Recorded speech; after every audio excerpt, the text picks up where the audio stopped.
नमस्कार। आप देख रहे हैं खबरों की दीवार सीजीवाल। मैं रुद्र अवस्थी, आपका स्वागत है आपके इस खास शो में जिसका नाम है गुजरा हुआ जमाना।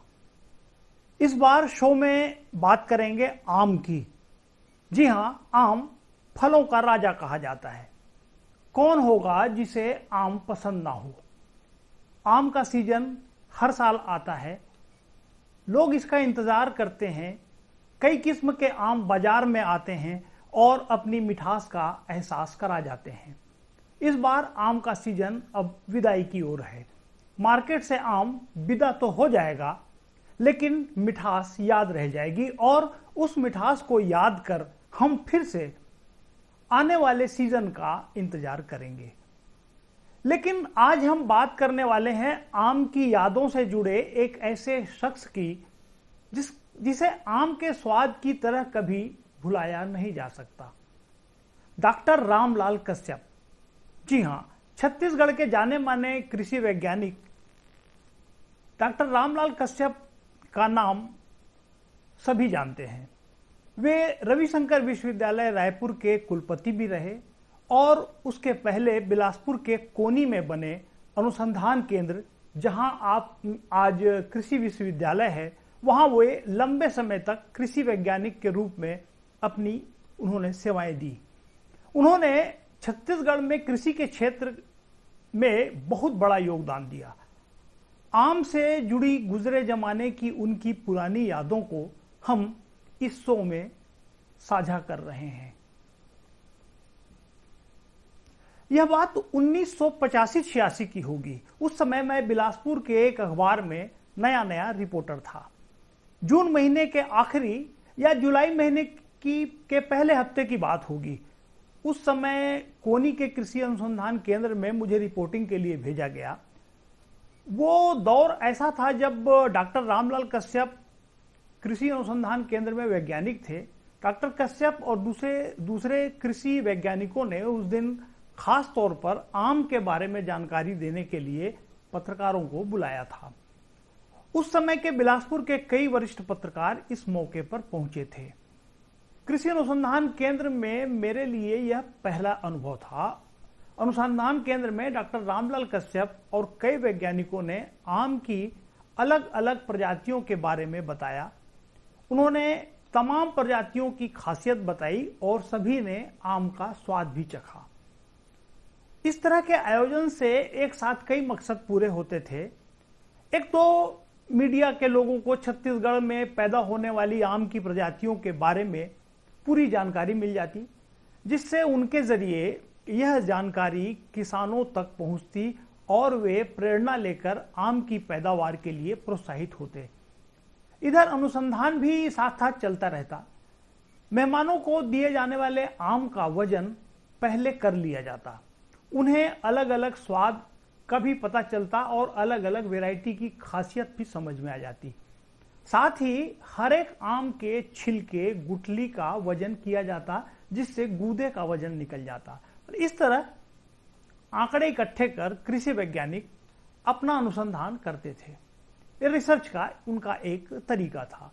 यह तो हुई अनुसंधान केंद्र की बात। अब चलिए आगे बढ़ते हैं और बताते हैं कि जिस दिन मैं पहली बार अनुसंधान केंद्र पहुंचा तो आगे क्या हुआ।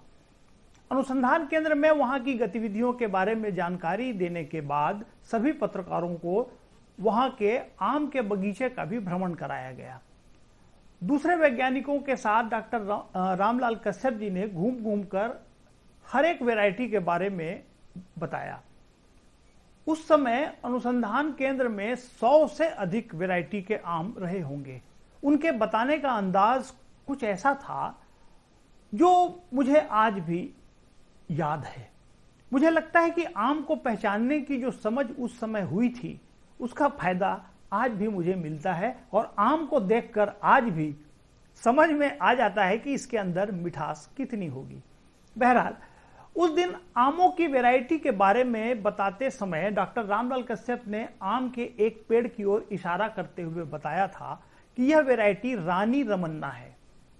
नाम याद रखिएगा, रानी रमन्ना। बेहतरीन स्वाद वाले इस आम का पेड़ रायपुर इलाके में खारून नदी के किनारे था। जानकारी मिलने पर यह सोचकर रानी रमन्ना के पेड़ की टहनियां तोड़कर उसे अनुसंधान केंद्र लाया गया और ग्राफ्टिंग करके नया पौधा तैयार किया गया कि नदी किनारे का यह पेड़ यदि गिर भी जाए तो इसकी प्रजाति सुरक्षित रखी जा सके। उन्होंने एक दिलचस्प बात यह भी बताई कि बिलासपुर के अनुसंधान केंद्र में रानी रमन्ना का पेड़ तैयार होने और उसके फलदार होने के दौरान एक दिन पता चला कि रायपुर इलाके में उसका पुराना पेड़ गिर गया है, लेकिन इसकी प्रजाति सुरक्षित रह गई। डॉक्टर कश्यप ने अपने खास अंदाज में बताया कि आपने अभी जो आम खाया वह इस पेड़ का ही है और आप रानी रमन्ना आम की इस मिठास के लिए खारून के किनारे के उस पुराने आम के पेड़ का शुक्रिया कर सकते हैं।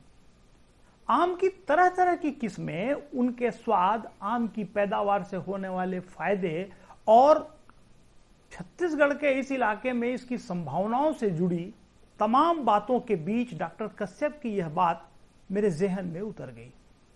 उस समय मैं नया नया रिपोर्टर था और किसी बात को नए अंदाज में पेश करने की हमेशा सोचता था। अनुसंधान केंद्र में आम से जुड़ी तमाम बातों को पिरोते हुए मैंने नए अंदाज में एक रिपोर्ट तैयार की, जिसकी शुरुआत यहीं से की। मेडिकल साइंस ने कुछ ऐसा कर दिखाया है कि अगर कोई शख्स अपनी मौत से पहले अपनी आंखें दान में दे दे तो ट्रांसप्लांट की टेक्नोलॉजी से उसकी आंखें मरने के बाद भी किसी जरूरतमंद को रास्ता दिखा सकती हैं। वैसे ही कृषि वैज्ञानिकों ने भी एक ऐसी तकनीक विकसित की है जिससे ग्राफ्टिंग के जरिए किसी पेड़ की डालियों से नया पौधा तैयार किया जा सकता है और जिस पेड़ की टहनियों से नया पौधा तैयार किया है वह यदि खत्म भी हो जाए तो ग्राफ्टिंग के जरिए तैयार नए पौधे के सहारे उस पेड़ की डालियां लोगों को मीठे फल देती रहेंगी। इस तरह की शुरुआत के साथ मैंने अनुसंधान केंद्र के आमों की वैरायटी पर अपनी रिपोर्ट तैयार की।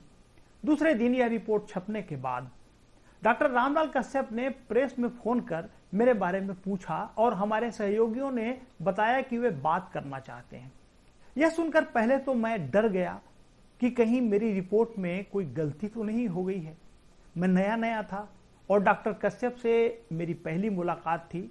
डरते डरते उन्हें फोन किया तो उन्होंने मुझसे सिर्फ इतना कहा, कल तुम रिसर्च सेंटर आ जाओ। इतने से मेरा डर खत्म नहीं हुआ बल्कि और बढ़ गया। कई तरह की बातें सोच सोच कर मुझे रात में नींद भी नहीं आई। सकपकाया हुआ दूसरे दिन अनुसंधान केंद्र पहुंचा। वहां डॉक्टर कश्यप से मुलाकात हुई और मिलते ही मैंने पूछा, सर मुझसे कोई गलती हुई है क्या?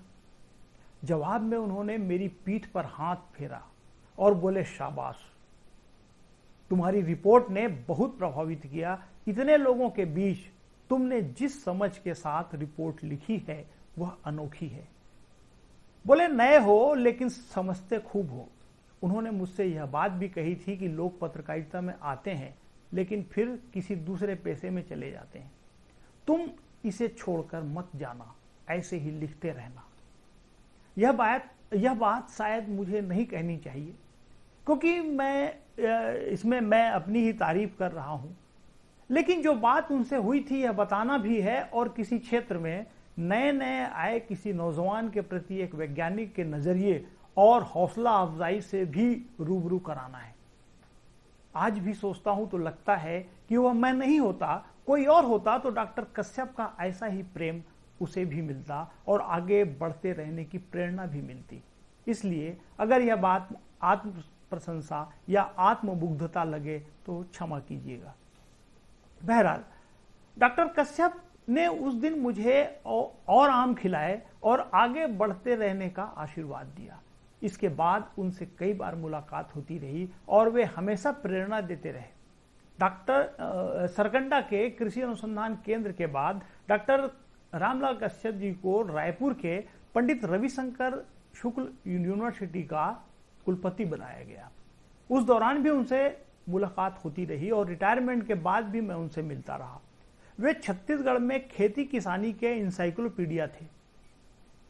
प्रदेश के किसानों की स्थिति बेहतर बनाने को लेकर हमेशा चिंतित रहने वाले डॉक्टर कश्यप की सोच मौलिक थी और छत्तीसगढ़ की कृषि को उन्होंने बहुत कुछ दिया। खेती को प्रदेश की संस्कृति के साथ जोड़कर देखते हुए पुराने तौर तरीके और नई टेक्नोलॉजी के बीच तालमेल को लेकर उनका चिंतन मौलिक रहा। इस बारे में उनसे कई बार सुनने का मौका मिला। वे इस बारे में भी सोचते थे कि खेती किसानी का स्वरूप ऐसा होना चाहिए जिससे छत्तीसगढ़ की नौजवान पीढ़ी का उससे जुड़ाव बने। ऐसी शख्सियत को सीजीवाल परिवार की ओर से सादर नमन और श्रद्धांजलि। गुजरे जमाने की यह बात करते हुए एक बात फिर याद आती है कि जैसे आम का स्वाद, आम की मिठास को कोई भी कभी भुलाना नहीं चाहता, वैसे ही डॉक्टर रामलाल कश्यप की शख्सियत भी है जिसे भुला पाना मुमकिन नहीं है। आज के शो में बस इतना ही। चलते चलते आपसे एक गुजारिश है कि अगर आपको हमारी यह कोशिश पसंद आए तो कृपया हमारा YouTube चैनल सब्सक्राइब कर इसे अपने दोस्तों के बीच शेयर भी कीजिए। अगले शो में फिर होगी मुलाकात। नमस्कार।